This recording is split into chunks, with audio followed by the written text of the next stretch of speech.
Haleluya, puji Tuhan, salam sejahtera Bapak Ibu Saudara-saudari keluarga GBD LSAD Magelang. Tuhan Yesus memberkati, terus alami pembaharuan di dalam Tuhan setiap hari. Mari renungkan firman Tuhan menggunakan 365 hari yang mengubahkan. Hari ini pembacaan kita ada di dalam Kisah Para Rasul pasal yang ke-20. Saya akan membacakan ayat yang ke-36 dan 37. Demikian bunyi firman Tuhan. Sesudah mengucapkan kata-kata itu, Paulus berlutut dan berdoa bersama-sama dengan mereka semua. Maka menangislah mereka semua tersedu-sedu, dan sambil memeluk Paulus, mereka berulang-ulang mencium dia. Renungan firman Tuhan hari ini saya beri tema mengasihi. Kalau kita mengobservasi, mengamati, menyelidiki ayat-ayat bahkan kisah yang sudah saya bacakan ini, siapakah tokoh-tokoh yang ada di dalam kisah tersebut? Tentunya yang ada dalam kisah tersebut yang pertama adalah Paulus, disebutkan nama Paulus. Setelah menyampaikan semuanya, Paulus berdoa. Terus tokoh-tokoh yang lain adalah, kalau kita membaca ayat-ayat sebelumnya, ada para penatua jemaat Efesus. Saya akan membacakan di dalam Kisah Para Rasul pasal 20 ini ayat yang ke-17 dikatakan, karena itu ia menyuruh seorang dari Miletus ke Efesus dengan pesan supaya para penatua jemaat datang ke Miletus. Jadi tokoh-tokoh yang ada dalam kisah ini adalah Rasul Paulus dan para penatua jemaat Efesus. Peristiwa apa yang terjadi? Kalau kita membaca, peristiwa yang terjadi adalah perpisahan Paulus dengan para penatua jemaat Efesus. Jadi Rasul Paulus berpamitan kepada para penatua jemaat di Efesus dan berpesan supaya para penatua itu senantiasa menjaga, melayani umat-umat Tuhan, orang-orang percaya yang ada di Efesus. Paulus berpamitan dan menyerahkan tugas pelayanan kepada para penatua untuk melayani umat-umat Tuhan yang ada di Efesus. Di dalam Kisah Para Rasul pasal 20 ayat 25 dikatakan, dan sekarang aku tahu bahwa kamu tidak akan melihat mukaku lagi. Kamu sekalian yang telah kukunjungi untuk memberitakan kerajaan Allah. Jadi ini Rasul Paulus berpamitan, mau berpisah dengan para penatua jemaat Efesus, kamu tidak akan melihat mukaku lagi.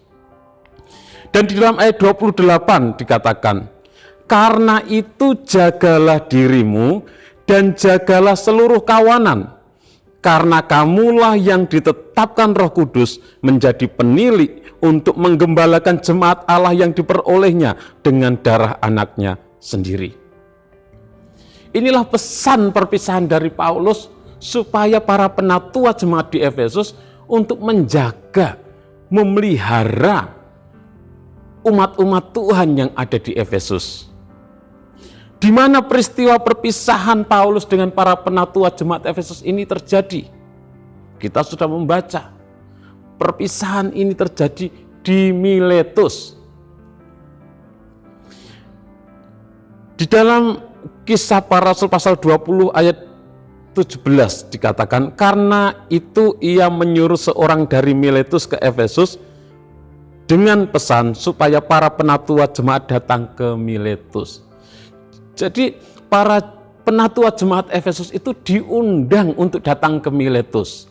Pertemuan peristiwa ini terjadi di Miletus. Mengapa Paulus berpisah, berpamitan kepada para penatua jemaat Efesus? Karena Paulus mau ke Yerusalem.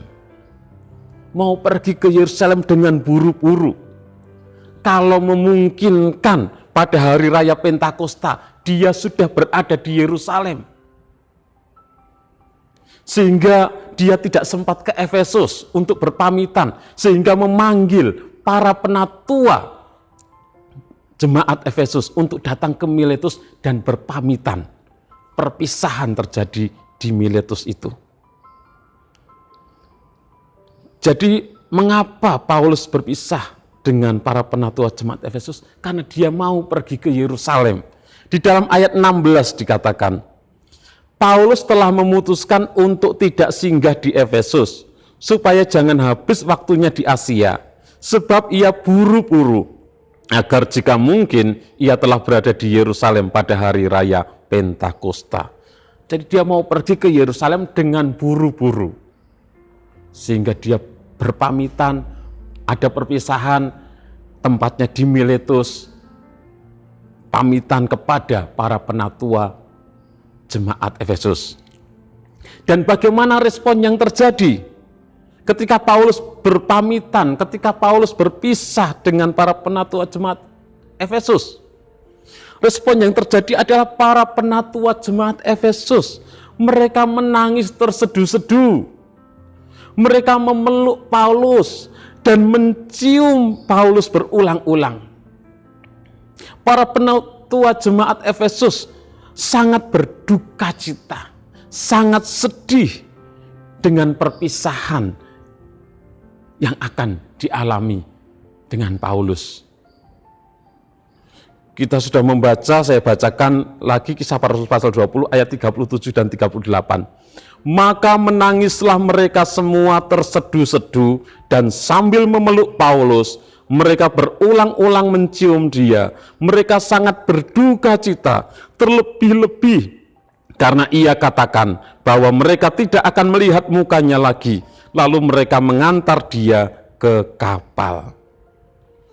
Jadi respon yang terjadi, mereka sangat berduka cita, sangat sedih dengan perpisahan yang terjadi. Interpretasi pelajaran yang kita dapatkan dari peristiwa ini, kita melihat bahwa para penatua jemaat Efesus itu sangat mengasihi Paulus, sehingga ketika terjadi perpisahan, mereka menangis terseduh-seduh.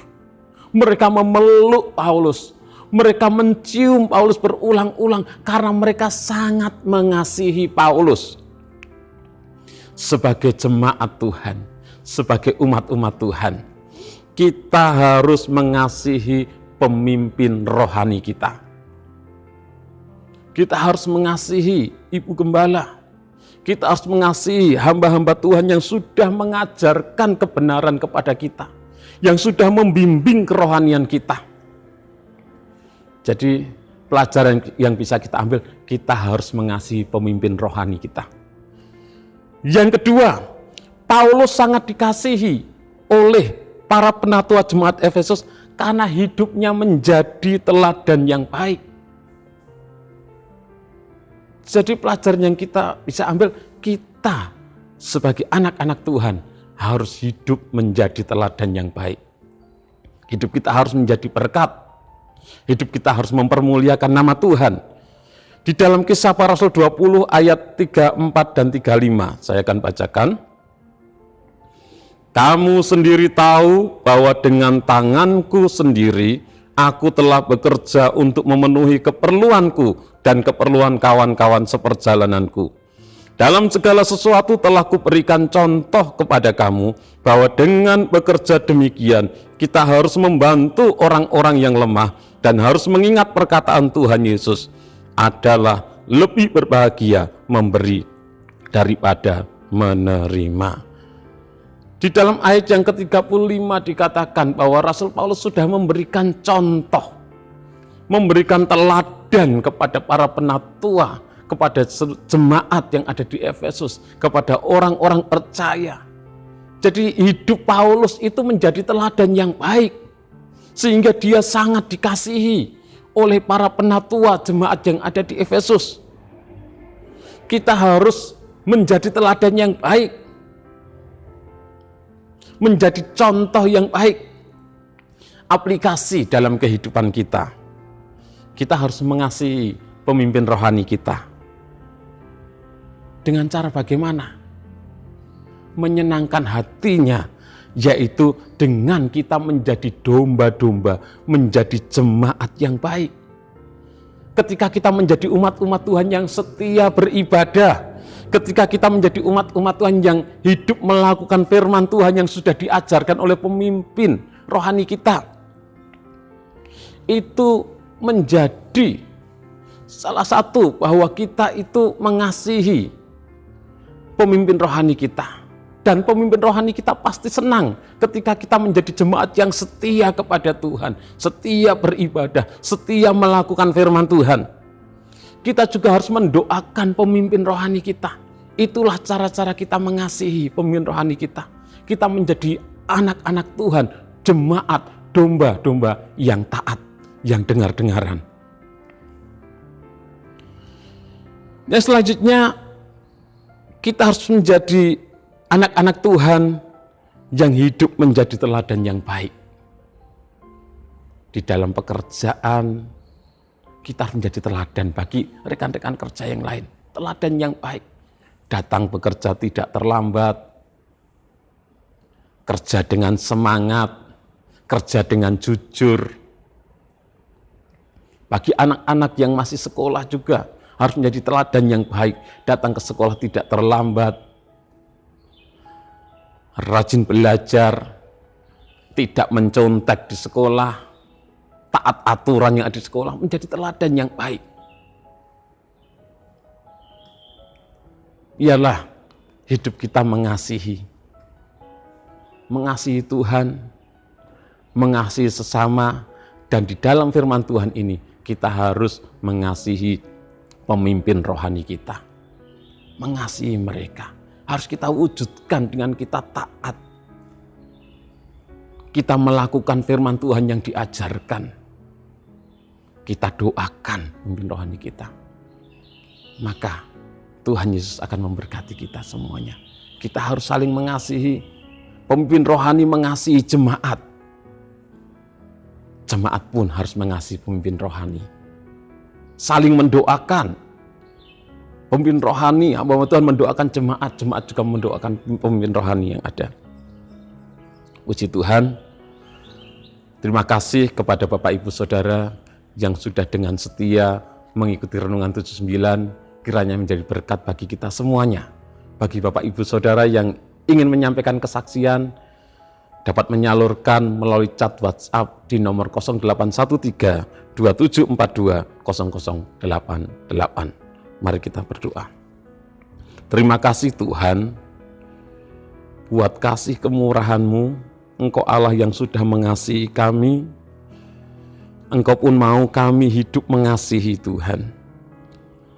Kami mau mengasihi pemimpin rohani kami mau mengasihi Engkau, kami mau mengasihi sesama, kami mau menjadi umat-umat Tuhan yang baik, yang dengar-dengaran, yang hidup takut akan Engkau Tuhan. Berkati seluruh umat-umat-Mu dimanapun mereka berada. Kasih setia-Mu ya Tuhan, kiranya menyertai kami, keluarga GBD LSAD Magelang, seperti kami berharap kepadamu. Betapa berharganya kasih setia-Mu ya Allah. Anak-anak manusia berlindung dalam naungan sayap-Mu. Di dalam nama Tuhan Yesus Kristus kami berdoa bersyukur. Haleluya. Amin.